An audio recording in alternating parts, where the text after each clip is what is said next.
Do you do a clap or anything to sync up the audio? 1, 2, 3. Hey, welcome to the... This is my YouTube channel. I'm going to do the welcomes around here. I'm just kidding. Keep going. You're doing a great welcome. That was a great introduction. Keep going. Welcome to the Mort's... The Mort's Garage Podcast, which is a beautiful place to be. You look beautiful. Look at all the people. Don't they look beautiful? Yeah, they do. Yeah. They do. They really do. We're in full admiration of your beauty and of Josh's beauty and of my beauty, too. Listen, I'm going to stop this because it'll never stop. All right? I'm a bit narcissistic. I told Mort, I said, Mort, you got to get something to the people that they can interact with. Yeah. And I think that's what we're going to aim for with this. Okay. It's going to be a live show. It's going to be awesome. We want to take some questions. We want to have a live chat. Yep. We don't have the equipment yet. Yeah. But we'll get it. That's critical, is that it's going to be a live podcast. But it's not live right now. Technically not. But we're not going to waste your time with all these boring details. We're not. Let's just get to the meat. Yeah. Let's get to the meat and potatoes, bro. Hey, let's talk about some news then. Let's get some news. Okay. So just kidding. Hold on a second. Oh. This is my friend Josh. Hi. I've known you for 20 years. Yeah. In various capacities. Yeah. Jeez. Josh and I were on a podcast before. Yes. And I'm thrilled to have you back. Yeah. He's an excellent host. Everybody give him a warm welcome in the comments. Yes, please do. In fact, comment one thing about Josh that you really admire. Let's make this a real... And it can be the beard. Yeah. There's a lot of beard. It can be. There's a lot of beard praise on my channel. Okay, That's true. Very good. Let's get into the news, though. Let's talk about what's going on in the world of I got to tell entertainment. you the most important thing. Tell me. Because we're going to start... You start at the top. Start strong. Most important. The first news item of any Mort's Garage podcast is... Guess who's coming to Call of Duty? A lot of more downloads that will take me 3 hours to download. Do you know who has come to Call of Duty before? Michael Myers. Yeah. Yeah. I think Rambo did. Rambo. Didn't okay. John McClane? I don't know. I mean, I know some of those guys went to Mortal Kombat. That's tough to remember who got RoboCop and who didn't. But here's the important thing. Yeah. None of them got Shredder. Okay. Like the guitar player of Megadeth? No. The one that wears the claws and wants to eat turtle soup. From Ninja Turtles 2. From Ninja Turtles. And one. Yes, from Ninja Turtles 2. Technically, you are correct. Shredder is coming to Call of Duty? Shredder is coming to Call of Duty. What is... I'm assuming Shredder's going to use a gun, to which then you're like, how is Shredder different from anybody else with a gun? In a fist fight, Shredder has something very important, which is claws and metal armor. He has a clear advantage. If I'm betting and I need those odds, I'm definitely going for Shredder on that one in a fist fight. Okay, yeah. But, with guns, it's, we'll see how he does. Who knows how that armor is? What's funny is the Ninja Turtles were in Mortal Kombat, but Shredder wasn't. The Ninja Turtles were in Mortal Kombat. I believe, no, maybe they were in Injustice. I don't think there's any way that Ninja Turtles could go in Mortal Kombat because it's a kid's series. It's Injustice. I didn't know that either. Interesting. Well, but nobody got Shredder. Either way, this is Shredder's... He's there. Call of Duty's getting Shredder. That's an interesting one. Just because... I don't know. I would think if I had all that armor on my hand that it would be hard to aim down the sights. That's what I think. I just don't... Maybe it's a clever way. It's interesting to see the Turtles nostalgia love coming back with it is. Shredder's Revenge, which is and great. Cowabunga collection. Yep. So I don't know. There's a new movie coming out. I truthfully like these Easter egg types of things. I think they're fun and entertaining and quite innocuous. So I don't really care all that much about Call of Duty, so I don't care who goes to it. I actually really enjoy the Call of Duty games. So do you think you will play as Shredder, or do you want to shoot Shredder? We probably do both. Makes no difference. Probably do both. Yeah. I will honestly, the worst thing about modern gaming is epitomized in Call of Duty, not because of microtransactions or all the things that at least we used to be upset about. Yeah. The thing that upsets me the most is that I'm a busy guy. Mm-hmm. I get home, I want to play some team deathmatch or whatever, multiplayer mode, and I pop that, disc in because I'm a physical collector. Yep. And then I have to wait 3 hours for the thing to download a bunch of stuff. And you will also have to pay extra for Shredder. Okay, let's move on. Hey, are you excited about Starfield? Yeah, a bit. Did you like Skyrim? What if I haven't played Skyrim? What about Oblivion? I've played about an hour of Oblivion. What about Morrowind? This is the thing. Open world games like that, even Breath of the Wild, what they do is they just give me stress and anxiety because I feel like I'm missing something. And at every moment. Yeah. But I love the idea of not a fantasy fantasy world that's open world, but a sci-fi world that's open world. Did you like Fallout? Interesting. I enjoyed Fallout a lot. Okay. I thought elements of Fallout were really interesting. So then Starfield will probably give you some Fallout vibes. It's that gameplay loop that those games have. Yeah. So we have a date for Starfield now. Oh. An actual release date. Oh, I thought you meant like a that you're going out on a date. Well, technically, you could go out on a date with Starfield on the date that it comes out, which is going to be, I believe, September 6th. There's also announced at the same time a direct from Microsoft. Okay. On June 11th, which is like E3. Yeah. But Microsoft's not going to be at E3. Which is interesting to see those of us that grew up on E3 being this big event that everyone was at, and we're grieving and going through the loss of E3, and now the company's like, we don't need to do this anymore because we have the internet. Correct. So I get it.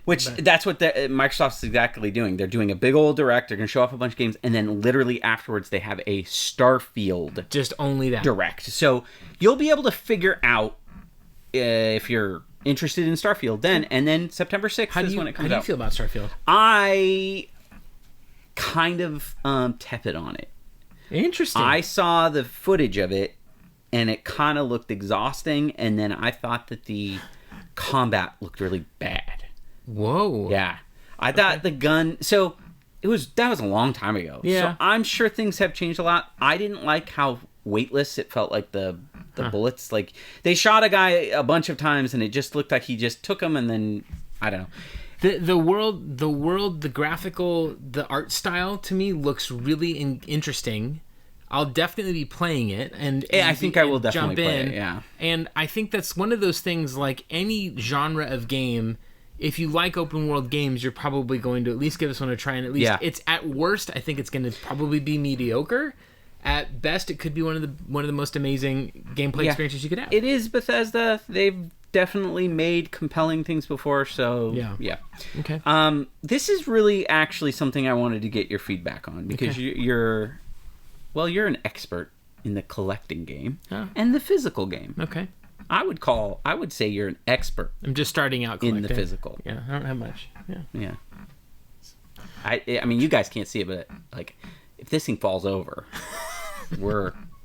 So there's been multiple reports all over kind of the internet that wiius that have not been turned on for a very long time are actually bricked because the NAND flash memory, which is a type of like solid state storage, actually goes bad if it's not used. And so people are pulling out their wiius that have been sitting for 5 years, not turned on at all. Yeah. And they are finding that they're getting a certain set of errors that people now know. It's like when you see it, it is worse than the yellow light or the red ring in that there's apparently nothing that can be done about it if you didn't have a backup of that NAND flash memory prior. So if you've experienced it, hits it, it's kind of like you're already done. To quote the cinematic masterpiece, truly, Jurassic Park. Okay, yeah, sure. Life finds a way. Okay. I have been things that I never thought imaginable. Whether it's a flash cart where I can just literally pop one cartridge into my Nintendo 64, Super Nintendo console and have the entire library of games at my disposal, which I'd never do because I don't endorse anything. No, right. No. But I think that technology, I think that there are people that are so specifically in retro that think so much differently than my commoner brain does. You think somebody's going to figure this out? I think people, this is the news cycle. Oh my gosh, that's terrible. Okay. Nothing's going to happen. And then it may be a year from now. I don't know, but someone will find out. A lot of people have really gotten into Wii U collecting and the collecting scene over the last year or two. The guy, Retro Ghetto, Mr. Rightway, a few others who love collecting for the Wii U have gone for full sets. And so I know that people are going for this library of games still. And so I'm really curious. It's just a different ball game talking about disk-based, internet-connected systems than solid-state systems like your Genesises and your Genesises. Your Genesises. Your Genesises and your NESes and SNESes and everything. So I don't know. I don't play the Wii U very much. My Wii U is mainly used to play the Nintendo Wii. I just used it recently to play Mad Dog McCree with my buddy Jer. Well, so that's good news. If yours boots up, mine's fine. Then it sounds like it's okay. And if you've got a Wii U out there and you can boot it up, it sounds like if you use it somewhat regularly, you can't avoid this. No, but this is critical. I don't base any of what I said on anything other than historical observation. Right. I have no technical know-how through which to base this technically opinion. You are seeing more Wii U's than I do. Well, that's true. Because you're out seeing them, and I think you purchase them sometimes. I do. And you would know if you were purchasing a bunch of them and they all were just not working. I recently got a Wii U from a buddy of mine who was like, hey, this is sitting in the closet. I don't know when was the last time he played it, but he gave it to me for a great deal. And then... did you boot it up? Booted up, tested it. No problem. Okay. That doesn't mean there isn't a problem. No, but, correct. I mean, and who knows? And maybe not 5 years that it was off. Right. That's what... So it he could have played it a week ago and been like, nah, I'm done with this. And this is all anecdotal because Nintendo is not going to respond to this because they don't support it anymore. Right. And they don't make anything that can help you fix it. But the Wii U shop is closing. That's true. Fixing this. It is. And so, who knows? It'll be interesting to see.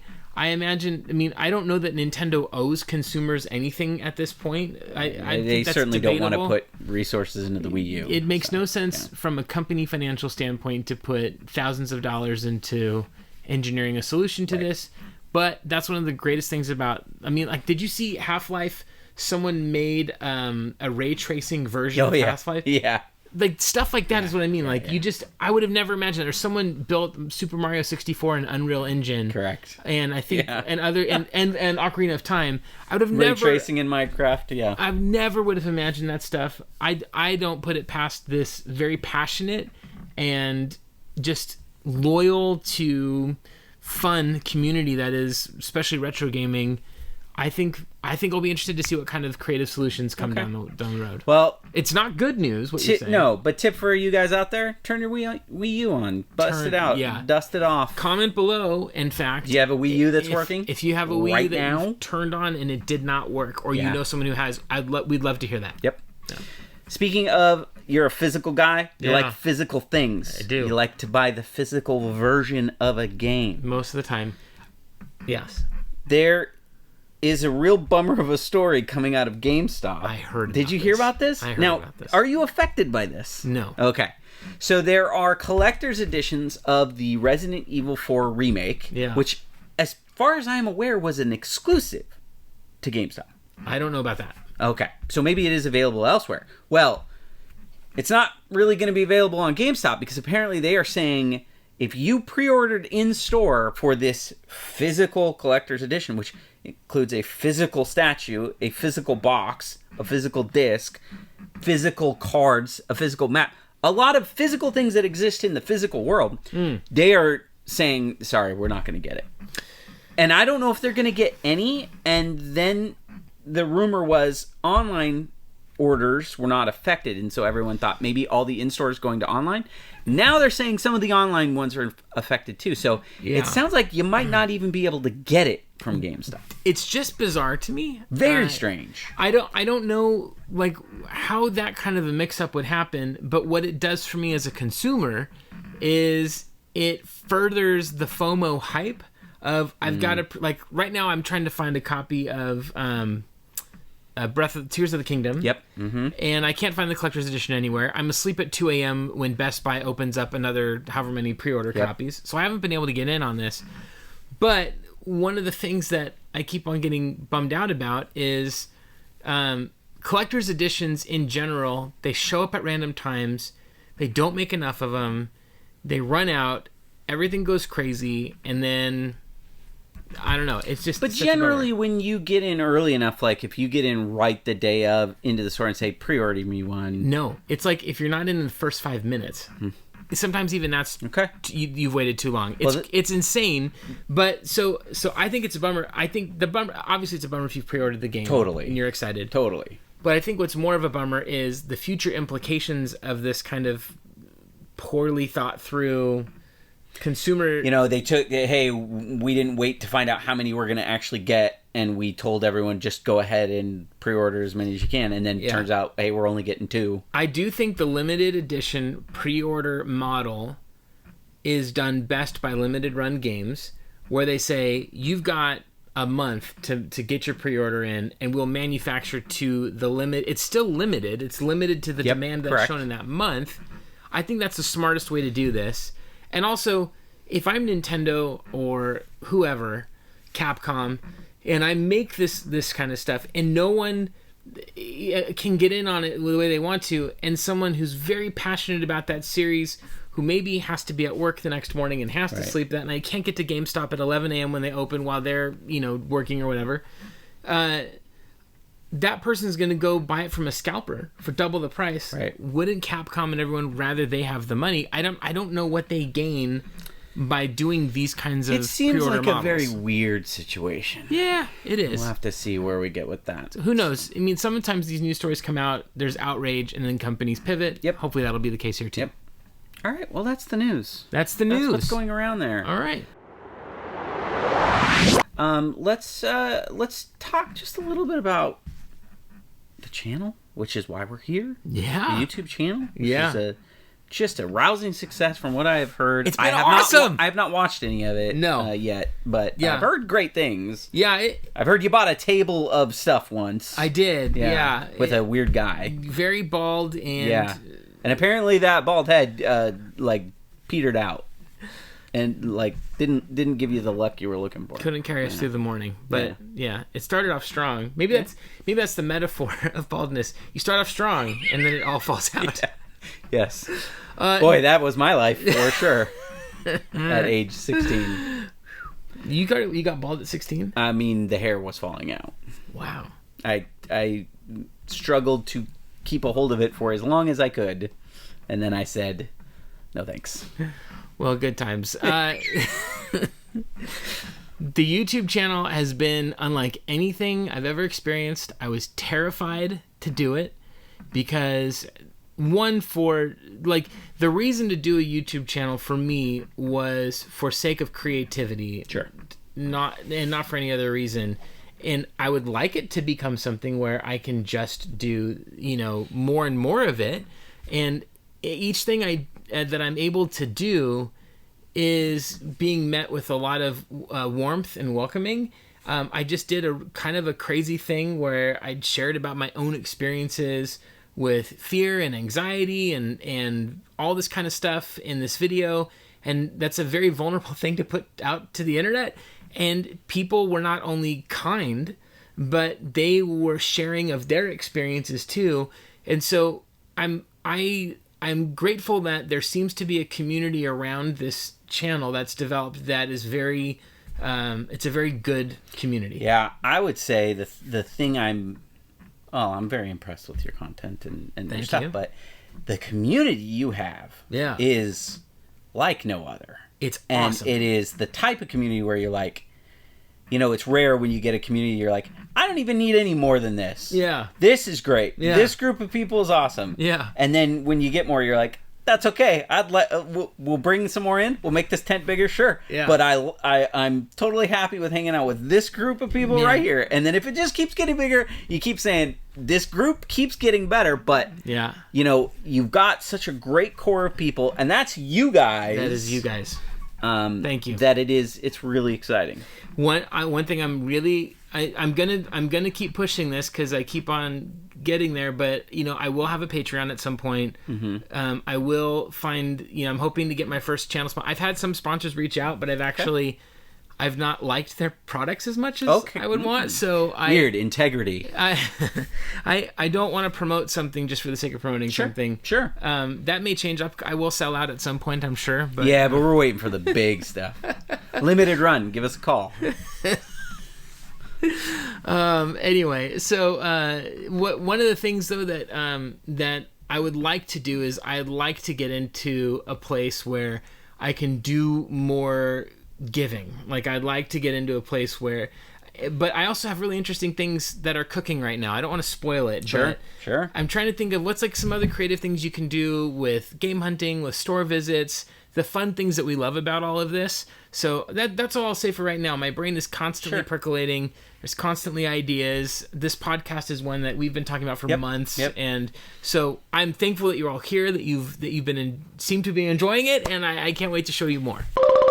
Let me ask you a question. Yeah. In between hunting down games, having this crazy successful YouTube channel, doing this editing, selling these products, do you actually play video games? Barely, but I do. And jury's out on that. Yeah. Let's prove it. Speaking of, well, let me turn it to. Well, okay, I'll go first. Sure. I'm going to tell you about two games that I'm playing. The first one is I'm replaying through the game Winback on the Nintendo 64, and I'm playing it on the Nintendo 64. I never thought I would ever be able to say what I'm about to say to you. Okay. However, we have the ability to play it on the Nintendo 64, on the PlayStation 2, and on the Nintendo Switch. But that is a game that I think started a template that other games stand on the shoulders of, like Gears of War, where there is a pop and shoot, like a cover and shoot mechanic in it. It's really clunky. It's hard sometimes. Like you stick to the walls too much. The AI is brain dead. Like you will be behind a box, and then the AI will just be standing there, and then like you jump up and shoot him, and you pop down. It's really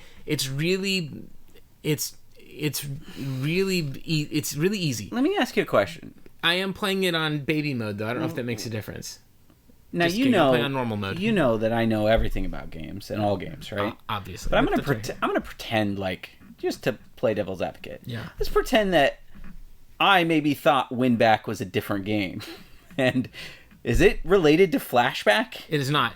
Winback is its own thing. In fact, it's related to something you love, and it's the same development team that went on to make Dynasty Warriors. Oh, okay. I'm interested in now. Well, there's nothing Omega about Force? this. Yes, there's nothing about this that resembles Dynasty Warriors but in what any way, is shape, or this form. game then? What is Winback? It's a cover shooter? When it came out, it came out with, on the box, the Nintendo 64 finally has an answer to Metal Gear Solid. You're a spy, there's espionage, but whereas Metal Gear Solid is about avoiding enemies, this one is about shooting all of them, but you get behind cover, you pop out and shoot, you get back, you pop out and shoot. Games like, I believe it's not Killzone, but or Kill.Zone, I think. Yeah. On the Kill Switch, that's Kill it. Switch. Kill Switch on the Xbox. Gears of War, these, if you like that kind of a game where it's more methodical, but once you get into the rhythm of Winback, and you get into the flow of it, and you can adjust for its time period, and I also think it's one of the few games that truly does benefit from playing it on the original N64 controller. Which is what you're playing it at. You're playing it on the... I'm playing it on the N64. Even though there was a port and... I played some of it on the Switch. The graphics look a lot nicer, but there's something about those blurry textures that speaks to my soul. So I'm playing that. So I mean, you love the N64. A little. You do. Yeah, I do. It's gross, but you love it. Oh, you can leave now. Why don't you tell me one of your games, and then I'll tell you another one. Sure. I want to... Well, I've been playing... it's hard right now because you start having to juggle multiple games, and... I've been playing a ton of Fire Emblem Engage, but the new game that just came out is Wolong Fallen Dynasty. Okay. Which is... Heard of this. Funnily enough, not a... it's a Koei Tecmo game. It's not Omega Force. But it is set in the Three Kingdoms universe, which is what Dynasty Warriors is set. Mm-hmm. Now, what these people, these good-looking people, might not know about me is that I love Dynasty Warriors. You irrationally love Dynasty Warriors. I love it. I love the story. I love the characters. I love looking at their names, saying it wrong, and then going on the internet and looking at like a pronunciation guide to try to figure out how to say it right. That's it. So this is And the other thing is, I love Dark Souls games. The Souls series, I really love Neo. This is Team Ninja, the guys who did Neo 1 and Neo 2. Okay. They did this well long. So they basically made a Dark Souls Neo-like set in the Three Kingdoms universe. Okay. Very up my alley. This has a lot of Josh written all over it. It really does. And I am loving it. I think it's great. I do think it's a little easy. But I think I'm also getting to the point where that is going to change. Okay. So, the combat's just really, really good. The deflection, there is a type of game out there where it makes, when you can pull off the cool thing, it makes you feel so cool. Uh-huh. And when you don't do it, it crushes you. Mm-hmm. And this is totally that type of game. Nice. If you can pull off the parry, if you can get the critical hit, then you're good. You look so flashy, you look so cool. It's all the Chinese mysticism around it and the really cool martial arts style. Awesome. I'm very into that. I also think Fire Emblem Engage is fantastic. And then I have one more that I just want to plug. But tell me about something else. For those of you with children, I think the very best game to get, to play with kids, especially smaller kids, is Mario Kart 8 Deluxe. The new DLC came out with more maps. We were playing that tonight. Love them. My kids and I, it's a great 4-player game. There's a handicap mode in it, which my kids don't need anymore. That's cool. Where you literally press a button and then it keeps you steered on the track. Yep. So that's a really frustrating thing. I remember playing it on N64, and just getting used to the mechanics and filing off stuff or whatever. And I was a teenager, so so I imagine for kids it's just that much more frustrating. But it's just so smartly designed. The tracks are so imaginative, and graphically, I think it's stunning. It still looks incredible. It looks great, yeah. So I'm playing that, but more. Let me get to another one. There is a game that I think is flying under the radar for those of you collectors that are, I don't know, eager to get those games that now that you think might fly under the radar and be digital only titles in the future because they're so expensive physically. Signalis is a survival horror game that is designed with an overhead, it looks like and feels like Metal Gear Solid, and it's a horror game, and it's basically has an alien setup where a signal goes out, or you're like an android that wakes up on the ship, things are going bad, but all of the graphics and presentation have this ultra pixelated look. Okay. It looks and feels in the best way possible like a PS1 game. No tank controls. Okay, that's good. But it still, that format lends itself to just a really uniquely scary and unsettling experience. I'm a little ways into it, and I'm really enjoying my time with it.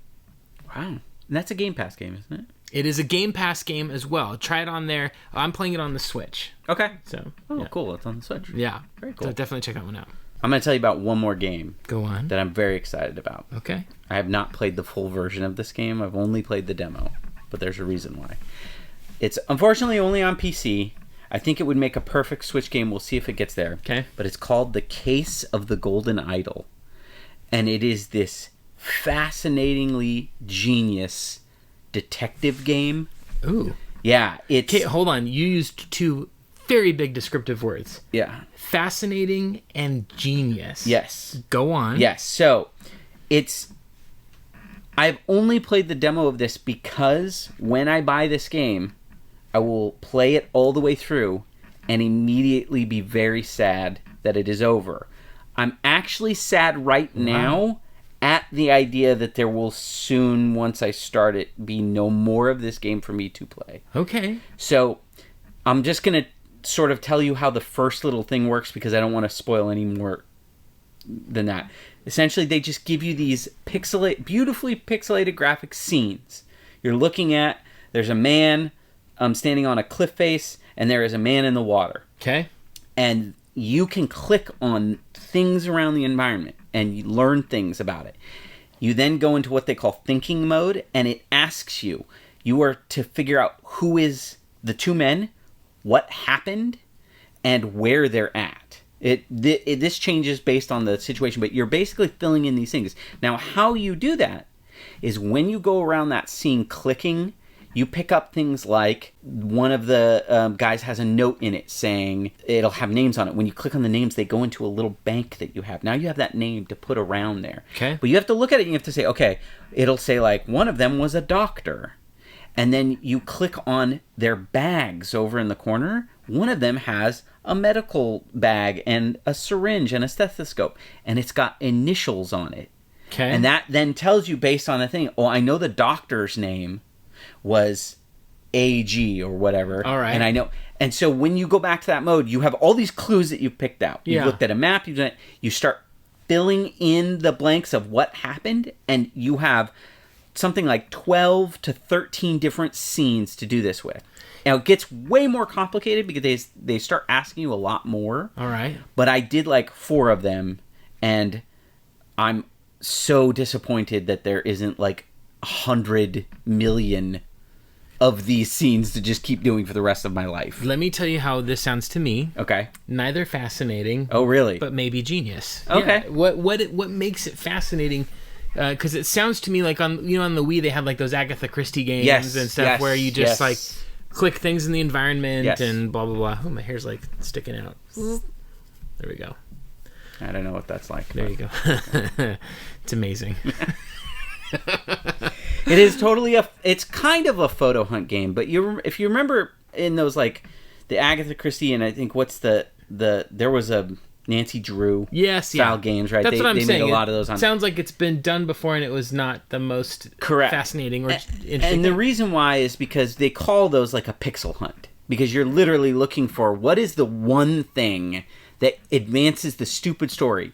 What's great about this is that there's no limits to what you can click on. Okay. And you are free to figure it out yourself with all the information or like very little of the information. Okay. You might look at it and just be like, you know what? I just know that this is this is this. Okay. And you are like solving the entirety of the story right then and there rather than having to click on something and go to the next thing. It's really, really smart. If you are at all the type of person who really likes like logic puzzles or like looking at things and like sort of putting a crime back together based on just what's after the fact, I can't recommend it enough. It's called The Case of the Golden Idol.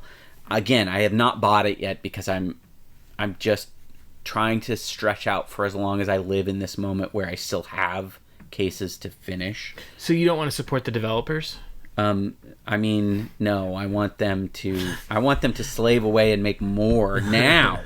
Before I would like 5 more sequels before I even start it. You've played a lot of video games, and you know a lot. You know a lot about different genres, and so if something stands out to you is really interesting. Especially you're a big Overwatch guy, and so if you play something, I don't know if I want that out there. Well, I mean, whatever. I play Overwatch a lot. Okay, well, I mean, but the point of it is, Overwatch is not a like slow, methodical game. It is a high intensity, fast paced shooter. So if a game like this appeals to that other part of your brain as much as you're saying it does, that sounds really interesting. So I'm really into Picross. I play a lot of Picross. I like a lot of Sudoku. Big Sudoku guy. Real big into the Sudoku. So I like logic kind of games. I do like that kind of stuff, and I do like puzzles. I can sit and do a puzzle forever. I build models. Basically, if I can do things that my hands are having to do, I can turn. That's the only way to turn my brain off. Which I think is important. Everybody has a thing that maybe you can zen out on. Find that, because sometimes you just need to zen out, you know. But I think it's definitely worth a look. Check it out. Okay. Hopefully, if you if you guys Google some footage of it, just look at it. But there is a demo on Steam. Nice. So if you want to just try that out, you can do exactly what I've played so far and see if you agree with me. Okay, love it. Good recommendation. It's something I've not heard anything about this game, so that sounds It cool. Was recommended to me by a friend as well. So it's one of those things where it's like I would have never heard about it until. All right, good. So. Josh, I just binged the show Severance. I'm late to this party. Oh my gosh. Oh my gosh. On every level, it connects. It's surreal. It's okay. So here's the story. It's Ben Stiller is one of he kind of helped develop it. Yeah. The guy he directs a lot of it. He directs, I think, like half of it. Okay. But the script was written by, or the story is from someone else, and then he meets with Ben Stiller, and Ben Stiller starts talking through with him, what if the characters did this, and then the guy's scripts kind of develop. So I don't think it's fair to call it a Ben Stiller idea, but it's a Ben Stiller... It's a Ben Stiller joint. It's a Ben Stiller joint. What's amazing about this is it starts as a slow burn, and you have to hang in there with it if you get bored, because when you get to the last 3 episodes, everything gets cranked up to 10. Sure. But the story is this. There's a guy who... there's a futuristic world where you can go to work and forget about the rest of your life, but when you come out of work, you don't know what you did at work. There's essentially 2 selves that are being lived. They don't know what the other selves are. They don't know if the other self has kids. They don't know if the other self has a spouse. They don't know anything. All they know is their work life. And the story came about from this guy, the writer, who said he was going into work and he's like, gosh, I wish I could just wake up and the workday was over and I'm back at home again. And then he had this, he said, actually, that's terrifying. Yes. To go through life and just turn off and dissociate that much.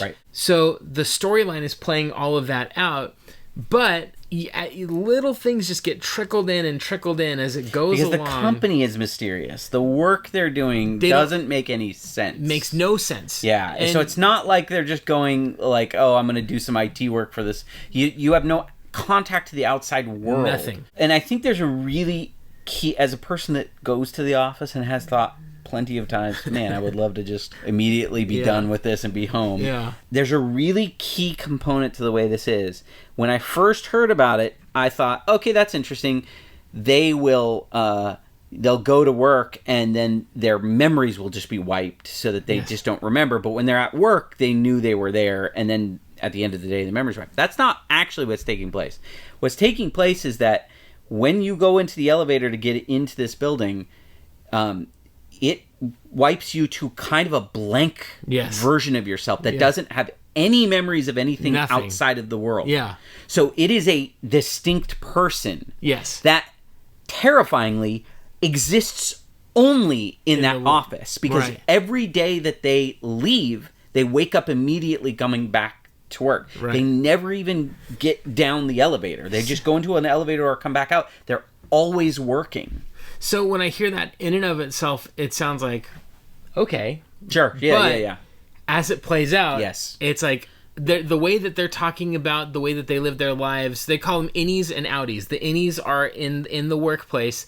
The outies are yourself when, it's like your narrative entire life. You're an outie, and then you get this severance surgery in your brain that severs this part of you, and then that person becomes an innie, and you're essentially kind of born again.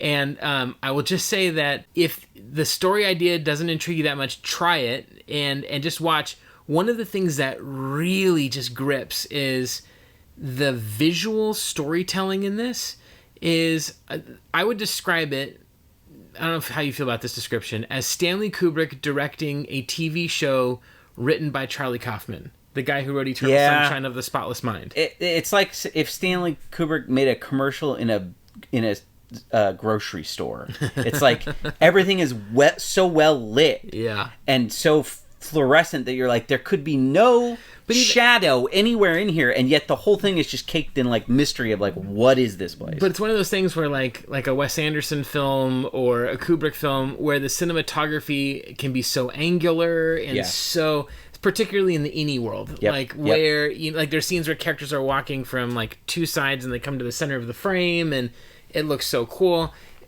I used a cutaway from it in a recent episode where he goes, "Oh, the maracas, nice choice." That's from Severance. I wouldn't say it's a horror kind of a thing, but it's very horrifying. It's unsettling. It's for sure. Unsettling is a great word. And then once you get to the very last episode, you're like, what? And it's one of those shows where as soon as it was over, I was like, I need to go to YouTube and hear all the theories and the Easter eggs and all the things. To live this world where you don't have to wait as long as I've been waiting. Because as soon as you see that, you're like, oh, that next season, it's right around the corner, correct? Well, so like 6 months away, but yes. Yeah, I've been waiting a lot longer than that. So yes, cannot wait for that. Awesome. Very, very good. That's for me. How about you? I would recommend everybody who is interested in game adaptation should check out The Last of Us on HBO. Okay. It is I think it's inarguably the greatest game adaptation that's ever been done. I haven't seen it yet, not for reason of avoidance, but just for a reason...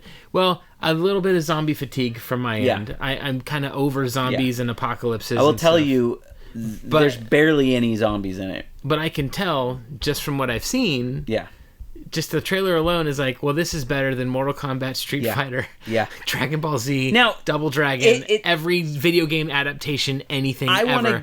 I've never seen a video game anything where... I'm trying to think. Have I? Is there the first Mortal Kombat's pretty good in terms of, the game is about a tournament where everybody fights, and that movie is about a tournament where everybody fights. Fine. But I do want to say, Last of Us does get... It's kind of like when, a Final Fantasy game remake comes out, and when they're doing best of music at the end, like Final Fantasy VII comes out as a remake, and they're like, oh, best of music. It's like, yeah, dude, it's some of the greatest music that's ever been written. It's kind of not fair. Yeah. Last of Us is a heavily narrative game that's very much about characters. It is a little bit easier than, like, I don't know, in a month we have the Super Mario movie coming out. They have a way harder job there because the plot of Mario is... Nothing.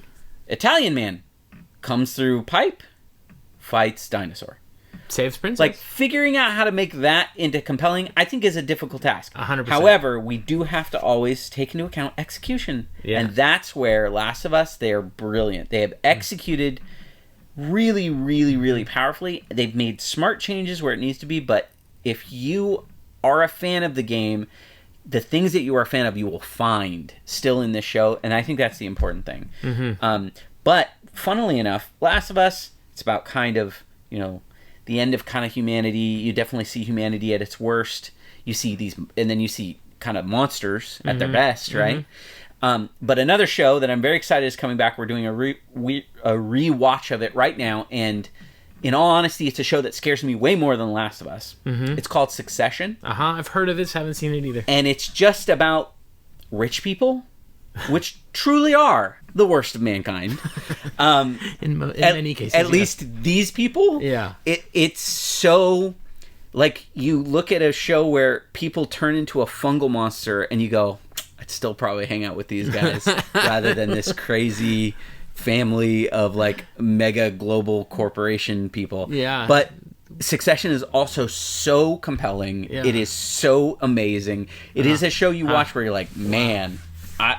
I'm glad I'm not rich. It's funny you mentioned that. What that reminds me of is, there used to be these, like, curse of the lottery things or whatever. Yes. But I think a fool is a fool. And if you give a fool a lot of money, or if you give a sociopath a lot of money, then you remove certain consequences to them that they otherwise weren't able to do. They didn't have a lot of money in the first place. Right.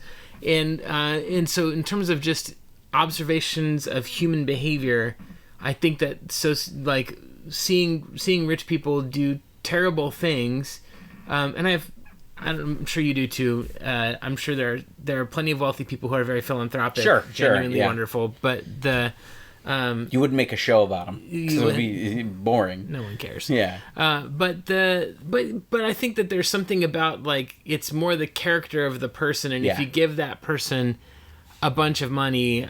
Well, so this is a show about, like, the head of a company who's the patriarch. Yeah. He's got a family of kids that have grown up in nothing but opulence the whole time. And it is about the idea of, like, none of these kids ever worked hard. Yeah. This guy worked really hard, but he's the type of person that, like, steps on everyone's neck. Okay. So it is a fascinating look at the backstabbing, and it's really well done. Good. Adam McKay directed a bunch of the episodes of it. He's an interesting director for me. I think that if you like The Big Short, which he did, I think The Big Short might be my favorite thing that he's done. I agree with you 100%. I wanted to love what's the Netflix one? Don't Look Up. Yeah. I wanted to love it. I didn't.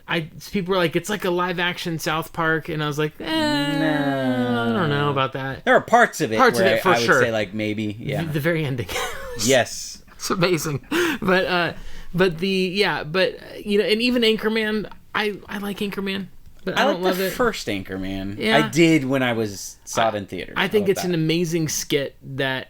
Wore out its welcome. So humor-wise, it's pretty obvious to viewers of my channel. Arrested Development seasons Sure. 1, 2, and most of 3 are just... When was the last time you watched Anchorman? I don't remember the last time I watched Anchorman. Because I think that if you were to go back and rewatch it, you would find it not as funny, and yet you can go back and watch things like, Waiting for You. Waiting for Guffman. Which we just watched, Arrested Development stuff, and those things are still funny. That's still very funny. Because they are connecting to something very, I think, human, whereas Will Ferrell being an over-the-top news anchor playing off of an archetype from the 70s is not super relatable, but a small town doing something that they think is just amazing and it's really not is something that I think is just but you love them. Thing, I have to say this, one of the things I love about Christopher Guest mockumentaries is he loves the characters while he kind of pokes them. He's not like, you guys are idiots. He's like, I love you guys, but this is all kind of why are you doing this?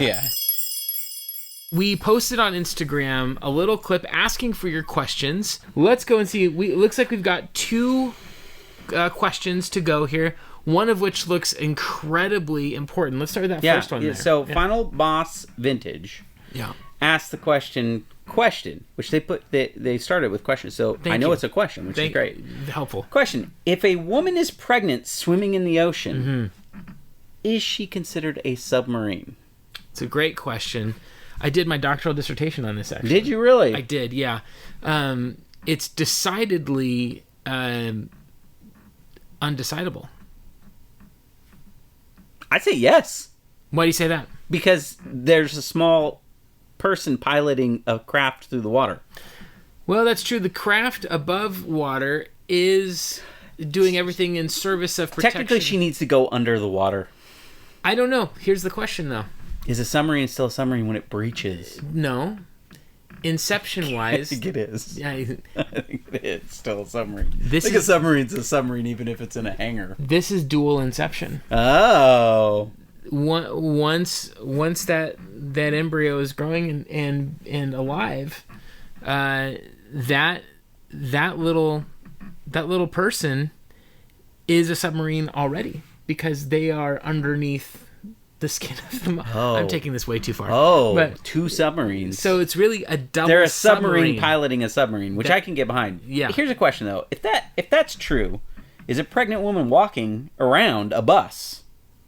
Gosh, there's so many existential questions that we need to really process. Is that a bus driving a bus? Wow. Well, it's driving my thoughts into... That's a great question, and we're glad to have had it. And I think we answered it pretty definitively. I think the answer is yes. All right. All right, we have another question here. Yes. From Chubbsby Gaming. Chubbsby Gaming, one of the finest. Yeah, one of the best. Yeah. Question: who gets your collection when you pass away? Now, are you planning on passing away soon? I think no. It is in God's hands. Okay. But... yeah. So we're talking about, hopefully, the arm, far in time, right? Yeah. 80, 90 years from now. Yeah, when I'm 130. Okay. Yeah. I would assume it would go to my kids. Okay. They won't care about it. I think that idea that my kids are going to be super excited to have my collection one day, for me, I don't see that being something that anyone will really care about in the future. What I would hope that they would do is that they would use this however they would please, sell it, whatever, and use that to buy the things that they enjoy. I think that's one of the critical things. I enjoy collecting. Yeah. I don't know what my daughters will enjoy. Right. But you want them to enjoy something the way you enjoy collecting. Whatever. If they want to buy musical instruments, if they want to... whatever it is that they are interested in, I would want this to fuel their interest. Okay. In whatever way they would choose. So that's what happened to me. Well, Chubbs, I think that he didn't get the answer you were looking for, which was, I think you were hoping he would say you. Yeah. I was hoping he would say me. Chubbs, I would say if there's a game in here that you want for your collection and I were to suddenly depart this earth sooner than later, I'll let you have whatever you want. Just for you, buddy. You should pick Sports Champions on the PS3. There you go. It's a pack-in game for the PlayStation. Yes. That's a good one. Goes for about 25 cents. Yep. And even then, it won't sell. Yep. There you go. That's the one you get. Sorry.